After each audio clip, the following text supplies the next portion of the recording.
And the interesting thing is that we have been conditioned to feel the feelings of the things that we don't want in life and that we're afraid of. We wake up in the morning and we see the 6 o'clock news and all the things to be afraid of, and then we go through our day saying, oh, I hope I'm not going to see that today, or I hope it's not around the corner.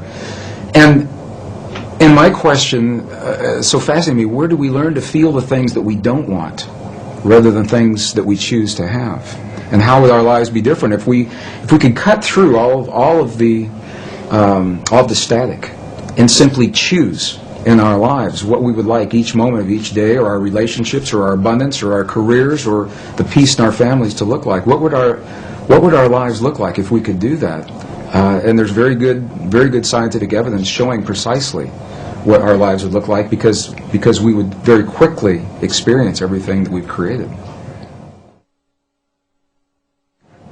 As a scientist, one of the first things I had to understand, and again, my training, I was trained in the hard sciences, and there was no allowance for any inner experience to have an effect on our outer world to begin with. Number two, I was raised in a relatively conservative community in the Midwest. I was born in Missouri, Kansas City, Missouri.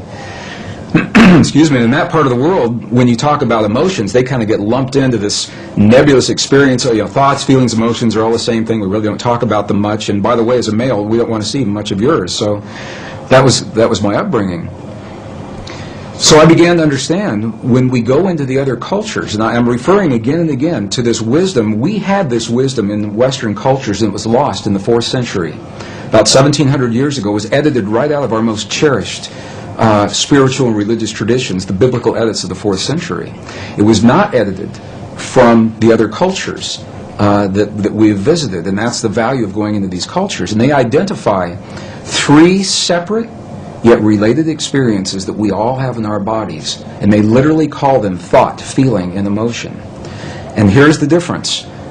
The thinking they identify with the 3 upper energy centers of the body. The Sanskrit traditions have a 7 energy center or 7 chakra system that they work with. And they say the upper 3 are related to what we call thought or logic processes. So when we think about something, we picture it in our mind, that perfect relationship or peace between nations.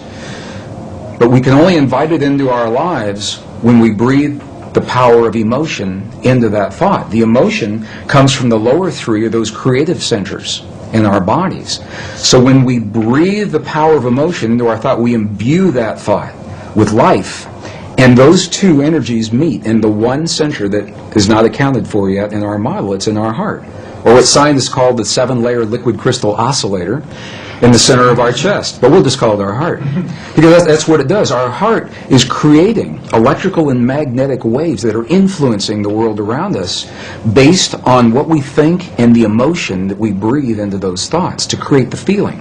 So now we've just defined feeling. Feeling, by definition, from the Sanskrit tradition, is the union of thought and emotion. It creates the feeling. Now what makes this really interesting is that those traditions say we are capable of only 2 primary emotions: love and whatever we feel the opposite of love is. And when you get really deep into the teachings, there are 2 aspects of the same thing.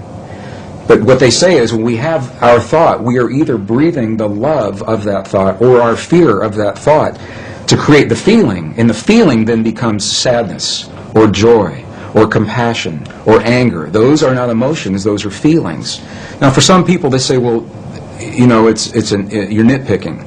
What difference could it make? And these are the subtle differences between these ancient ways of viewing this inner technology. It's literally a technology, because we can have the same thought or the same affirmation and imbue it with a different emotion and have completely different feelings and create a different outcome.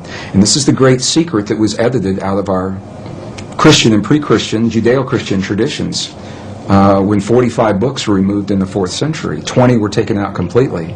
Another 25 were condensed and rearranged. And we know this because we found the information now in the Dead Sea Scrolls, the Nag Hammadi Library, the Coptic, the Gnostic texts. So we know what those texts would have said if we had